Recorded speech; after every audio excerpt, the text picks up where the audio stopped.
দেশের ইসলামী দলগুলোর ঐক্য প্রশ্নে জনসাধারণের কাছে দোয়া চাইলেন জামাতে ইসলামীর আমির ডাক্তার শফিকুর রহমান ও ইসলামী আন্দোলন বাংলাদেশের আমির মুফতি সৈয়দ মোহাম্মদ রেজাউল করিম।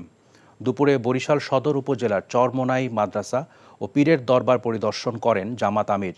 এ সময় চরমোনাই মাদ্রাসায় ডাক্তার শফিকুর রহমান ও চরমোনাই পীর রেজাউল করিম যৌথ সংবাদ সম্মেলন করেন।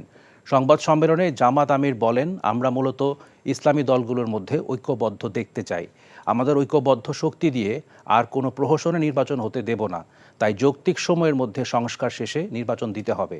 নির্বাচন প্রসঙ্গে জামাত আমির বলেন, সুষ্ঠু নির্বাচনের জন্য যে সংস্কার প্রয়োজন তার শেষে নির্বাচন চাই। এ সময় শফিকুর রহমান চরমোনাইর প্রথম পীর মাওলানা সৈয়দ মোহাম্মদ ইসহাকের কবর জিয়ারত করেন। পরে নগরীর কেন্দ্রীয় ঈদগাহ ময়দানে দলের কর্মী সভায় যোগ দেন।